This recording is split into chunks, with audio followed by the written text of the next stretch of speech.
welcome to Brave Talks. I'm Aidan and I'll be your host for this episode. There's been a growing awareness of menopause in the workplace recently.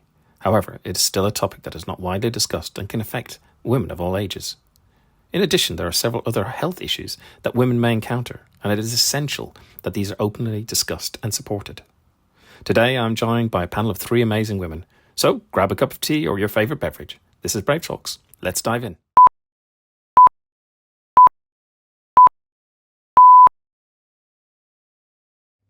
Hello and welcome to Brave Talks. And today I am thrilled to be joined by three people for a panel. It's a little bit different to what we normally do, which is a one-to-one conversation, but it's great to have three people here with different viewpoints and ideas about the topic.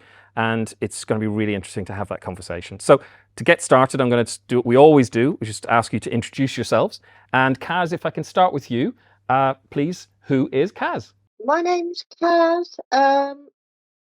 I'm a Norfolk Swift responder, and I go out and see older generations when they fall over or if they need personal care, something like that.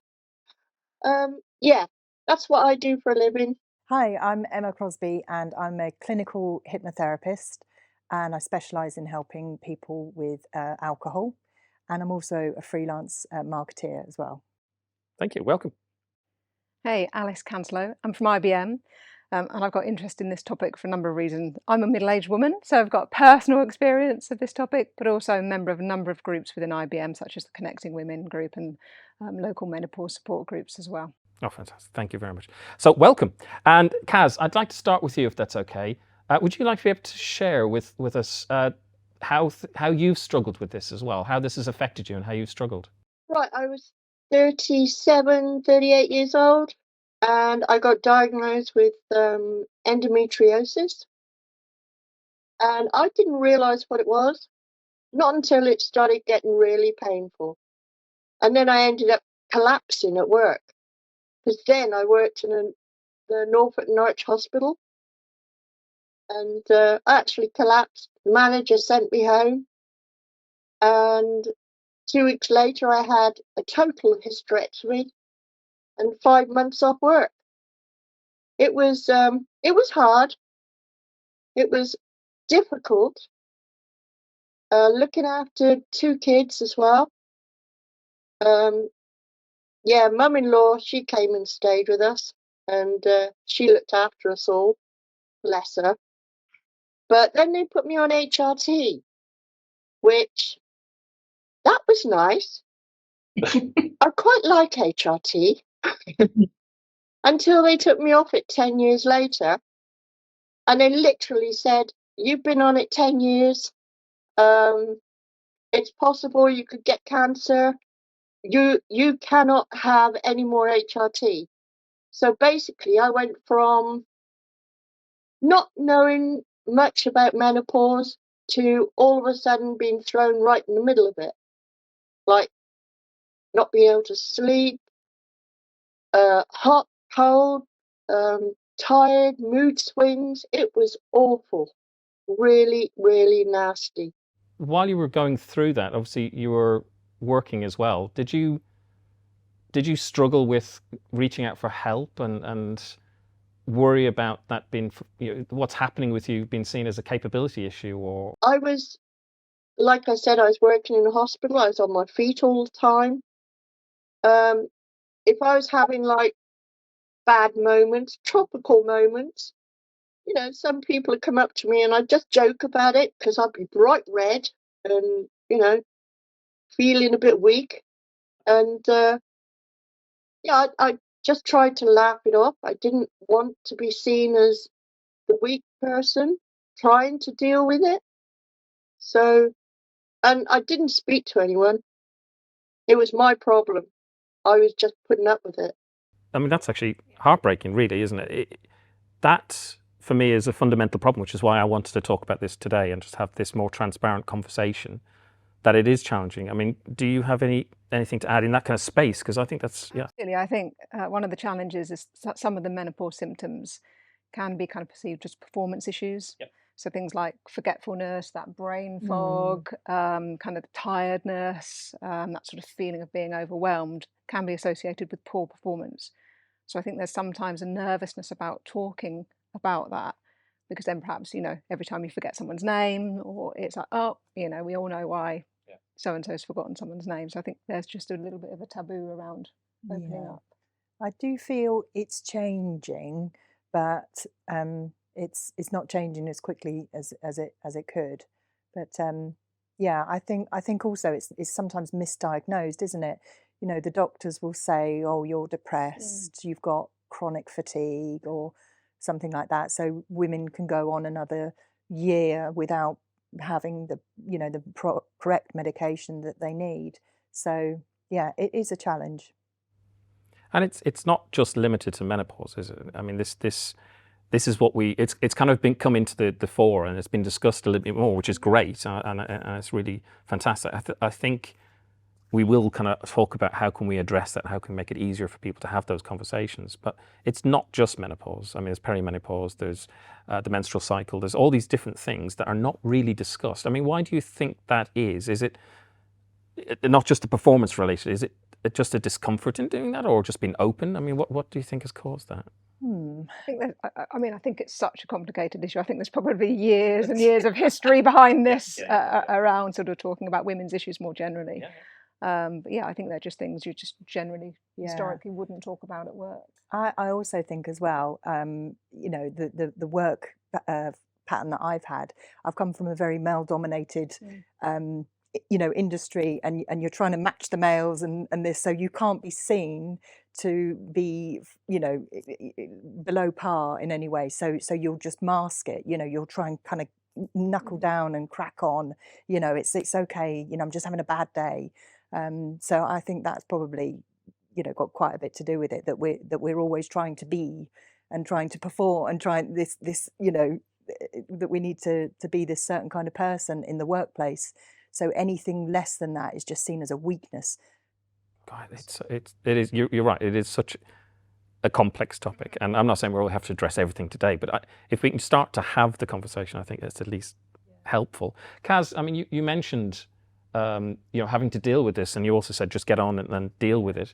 It must have been incredibly lonely to have to do that if you were doing it by yourself. Yeah, because working in a kitchen like I did, a lot of the people were men. So, they'd see me sort of burning up in the corner, and all I could do is just, oh, it's all right, I'm just having a tropical moment. You know what I mean? I kept masking it as best I could, but I suffered in silence because I didn't really have anyone to talk to. I've got no brothers, sisters, or my mum was very poorly. I just couldn't talk to anyone. And Kaz, I think you raised something that I wanted to ask about as well. That talking to someone, I mean, for me, just having someone to confide in and have a conversation has always helped me with mental health problems and challenges. Is that something, do you think that is a first step as well, that just having a network to talk to? 100%. Sort of got direct experience of that, having sort of groups at work of women that have got together. Yeah. And that was definitely a light bulb moment for me. It was like, so even women aren't educated necessarily. So we're not just talking about educating men. Yeah. It's about educating women of all ages as well, so that they can be prepared and recognise symptoms. So 100%. Definitely. And, there's loads of events. I went last month to an event in Spain, actually, and it was a menopause cafe. And, and it was okay. We just went and had a lovely chat. But these types of things are popping up. I run a Facebook group, a Sober South Coast group, and most of those people in there are women. And it does come up, we talk about the menopause, we talk about using alcohol, and it's just absolutely, but, the support that you get from other women, I love it. I come away from these events feeling like, oh, it's not just me, thankfully, it feels good. Yeah, so I think talking is a massive, massive help. And I think that's the big thing, is it's not just me. I find that as a very powerful thing, because that loneliness, Kaz, as well. I mean, if you feel isolated, that in itself is a contributing factor in making things even more challenging. So how do we help people, or what can we do to encourage people, if they don't understand themselves, to have those conversations, to encourage them to actually reach out? Because I think that might be a stumbling block as well. Not only saying, do we put a network in place that's supportive, but you need to reach out and say, well, actually, I need some help, or I need somebody to talk to. I think it depends on how much you want to step forward. Quite a lot of people feel quite introvert and aren't prepared to go and physically be at these meetings, but there's obviously groups and support networks online, and you can even join anonymously if you want. It doesn't, but definitely do something. Don't keep it into yourself. But I see it every month. There's something new popping up around women's health, around the menopause, and I think most of us would just want to put our arms around another and just go, look, come on, equally I'll bring you up and you can bring me up, and let's collectively do it together. So yeah, but don't not do it. Go and get help, and if that does mean sitting on a computer or on your phone and doing it to start with, then do that. And I think just enabling that dialogue, making it okay to talk about, and I think if we see our leaders doing that, then I think that helps even more. Okay, if they can talk about it, then perhaps so can I. Yeah, absolutely. And Kaz, in your role now, do you have a more supportive network in where you're working? Absolutely, because I work for the council, Norfolk County Council. Then there's an awful lot of women that work there as well, and now it's like we'll be swapping stories. Someone will make a comment and then someone else will go, oh yeah, and this happened to me, and it's really lovely. I wish I'd had that 20 years ago. So is it kind of related to that? Is there anything that organizations, managers can do differently to kind of help as a first step? I'm not saying we can solve everything, but is there something we can do within the workplace to make that a bit easier? I mean, obviously education, I think, sounds a bit of a cliche, but I think the more we educate, the more we kind of understand what helps. Yeah. So certainly education would be a first step. And in your role, hypnotherapist, have you seen an increase in kind of demand for support as well around this? Are people more aware? Do you think that's... Yes, I have. I mean, most of the people that I help are aged between 45 and 55, women. And turning to alcohol as a crutch, really, to help them through this. But, it isn't, because it just exacerbates all of these problems. It makes your anxiety worse. It makes those sweats even worse. But, for that small period of time, it does give you the relief. It's like, oh, okay, and but it's a slippery slope. It really, really is. So, yeah, I'm, 48-year-old woman myself. I know what women are going through, and I can help them with finding a better version of themselves without alcohol. So yeah, but I do find that it just becomes a bit of a vicious trap when you're in the menopause, that you think it's helping, and then you're just getting, it's just like the subconscious is tapping you on the shoulder going, it's 5 o'clock. You need to do this. We have a drink now. You need to relax. And yeah, we know where that ends up. And also, it's not a short-term thing. And I think that's something that also, you were saying about education. I think that's, I mean, I'm 52 and kind of married, and I've experienced on the other side, not going through it myself, of course, but it's not a short-term thing. And when we say perimenopause, and people can have it very early as well. I mean, there are lots of variants on this, but it isn't a short-term thing because it can be prolonged. It is different for each person, I know that, but it's not just, okay, we've got this year, we'll deal with that now. We'll deal with this now and then it's okay. It is actually something that we have to be mindful of. And I think to your point about performance and kind of that area is just to be aware of it. But it's the same with somebody that maybe has some mental health challenges or any other numerous things that are affecting us all. Absolutely. And I think once you've started talking about it, that then enables you to start thinking about more practical steps that you can do to help women, whether that's flexible hours or thinking about the way kind of promotion works in an organisation to sort of account for those scenarios, just as you would with sort of neurodiversity or mental health issues as well. So yeah, but I think once you've got that education, that enables you to work out what women really need. Exactly. And it's that equity. It's what each person needs. Let's not just have like a standard approach. It is having an understanding, at least for the conversation. But related to the mental health topic, during this, it can be very challenging, all of the things that you have to deal with and all of the challenges, like Kaz, you were saying about the kind of loneliness and the masking that you've all mentioned. How does one deal with the mental health issues and actually looking after yourself during that as well? Is there anything that you have experience of or suggestions of? Well, I think that a lot of the things that I do in my sobriety now, I do, breath work and swimming and yoga and meditation and all of that good stuff. But I would say that all of those things, there's a large percentage of middle-aged women that are doing it to help them through the menopause symptoms as well, particularly like the breath work, sound baths, all of these things to just calm you down, calm this busyness down, and so those things really, really do help, if you've got time.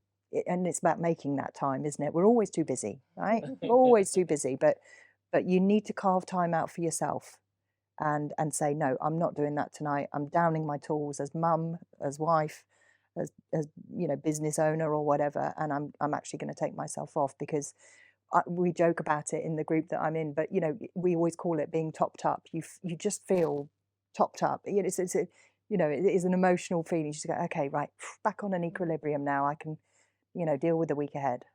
So yeah, those kinds of things really, really do help, and they're springing up all over the place. And luckily, I live on the coast, so I've got cold water all around me.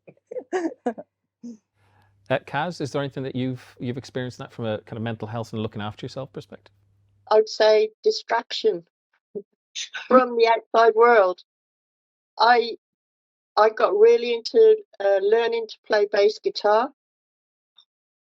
and I would literally headphones and just play on the bass guitar, try and master it. That's brilliant. I ride a motorbike as well, and I'm having a blast on that every now and then. It just put a big smile on my face. It didn't matter what was happening around me. I was in the moment. And yeah, distraction. I really, really do push that forward. If you can distract yourself from what is actually happening to your body and put it out there, then hey, I think it really helps. Is that personal time that you're mentioning as well, Emma? That it's your time, and I mean, I love the fact that you said the motorbike, because that's so you can't. It isn't a shared experience. It is very much a personal experience. Quite a selfish kind of, I'm just going to go and do this by myself. I'm off. I'm off for a 30-mile ride. I'll be back later. That sort of thing. I think it's brilliant. I think exercise too. I know I'm not an expert, but I reckon that trouble is, I think when you're tired, the kind of thought of going out for a walk or the thought of doing some exercise is the kind of like, no, do you know what? I can't. Yeah. I'm so tired. I'm not going to do that. But I think that can help as well. Yeah, I heard someone say the other day they're going to walk their mind. Yeah. Going, instead of walking their body, they're walking their mind. And, and that's now why I exercise is for this. It's not for this. Yeah, and I think that makes it more justifiable, I think. Yeah. I mean, somebody mentioned to me around they do it as a visual tool, this stress bucket, which was, because I'm quite a visual person, and that explained that if there's so many things and it's overflowing, and you're not allowing it to drain down so you have space to deal with things, it's not healthy and it's not good. And I think that's where you're saying meditation and clearing your mind, going on the motorbike ride, learning the bass, focusing on things, that helps to kind of drain it a little bit. Well, certainly in my mind, that helps. Are there any other tricks or tips that you have? Because I love what you said so far. Is there anything else that we can help people with? I think it's just, seeking opportunities to talk about it is actually my sort of number one tip for me, that, based on my own experience and talking to others.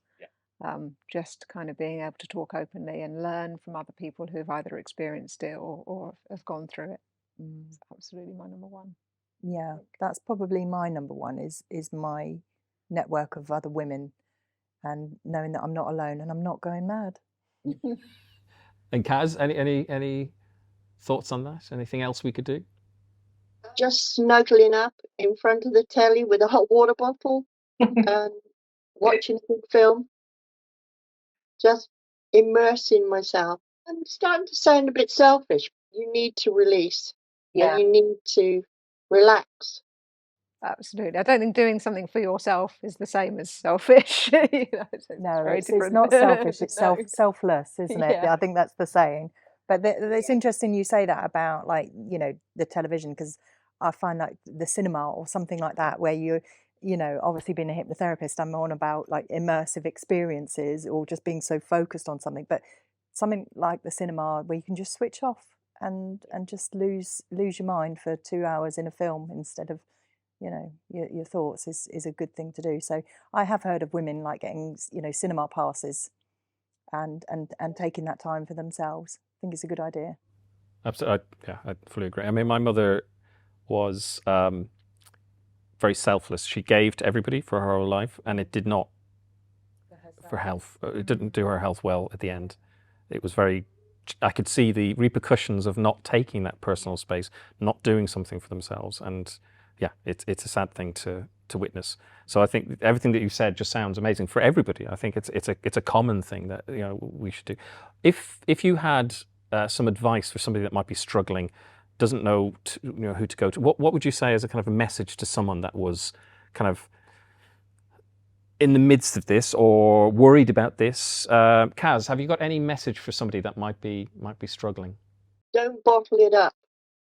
Talk to someone who will listen, male or female. Just talk. Just let it out. Don't bottle it up.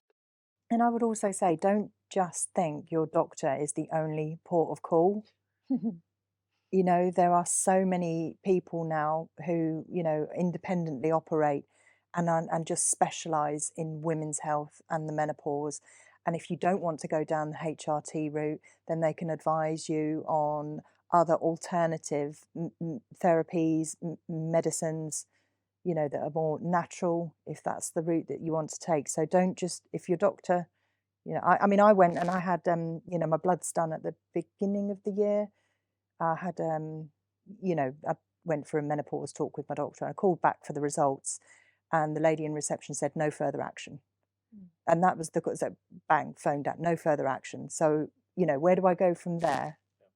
So, I've got to take it into my own hands now and do something myself. So, yeah. I think find a trusted body, so someone that you trust, whether that's at work or a friend or family member, that's someone you kind of trust and can just talk to. And I think, like you said, there's so many resources available now. Even in the last 2 years, I think that's changed in terms of in media and books and websites. So go and do your own research as well and find out what kind of resonates with you personally, because it's different for everybody, most likely. That's wonderful. Well, thank you very much. It's gone really quickly. I'm really conscious that we could continue talking about a number of the topics, especially the bike riding as well, Kaz. I'm very excited by this. But I really appreciate you being so open and transparent about it, because I think this is what the first step is, to try and have that conversation, to educate people, to have time for ourselves and to look after ourselves. So thank you so much. And thank you for joining us in Brave Talks, and I look forward to seeing you in future episodes.